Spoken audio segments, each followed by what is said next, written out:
les événements enchaînent pour Pierre Palmade. Tout juste sorti l'hôpital de Melun, en Seine-et-Marne, l'humoriste de 54 ans avait pris la direction du tribunal ce vendredi 17 février, rapportait BFM TV. Depuis ce mercredi 15 février, il était placé en garde à vue dans le cadre du grave accident de voiture survenu ce vendredi 10 février et dans lequel il est impliqué. Sa garde à vue étant désormais terminée, il avait donc été déféré devant un juge d'instruction et mis en examen. Comme l'annonce CNews, le comédien évite la détention provisoire et va être placé sous contrôle judiciaire, assigné à résidence et devoir porter un bracelet électronique. Si est-il lors d'une audience à huis clos que le juge des libertés et de la détention a annoncé cette décision.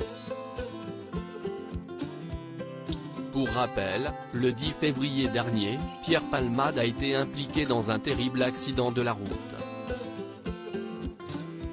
Alors qu'il se trouvait au volant de sa voiture, en Seine-et-Marne, il s'est déporté sur la voie de gauche, percutant de plein fouet un autre véhicule. L'humoriste a grièvement blessé une femme enceinte, qui a perdu son bébé par la suite, un homme ainsi que son fils, âgé de 6 ans. Une enquête pour homicide et blessure involontaire par conducteur ayant entraîné une incapacité totale de travail supérieure à 3 mois a été ouverte. Les analyses toxicologiques ont également permis de révéler que l'ancien acolyte de Michel Larocque était sous l'emprise de cocaïne et de médicaments de substitution au moment du drame.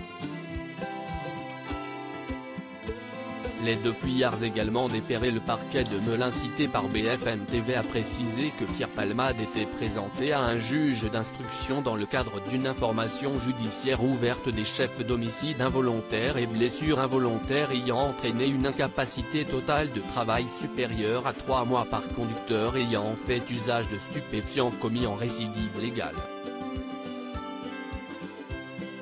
Tout comme le comédien, les 2 passagers qui étaient avec lui dans le véhicule au moment de l'accident, ont aussi été déférés devant le magistrat instructeur pour non-assistance à personne en danger. Ils ne sont pas mis en examen mais placés sous le statut de témoins assistés, comme l'explique BFM TV. Les 2 hommes sont notamment accusés d'avoir pris la fuite avant l'arrivée des secours.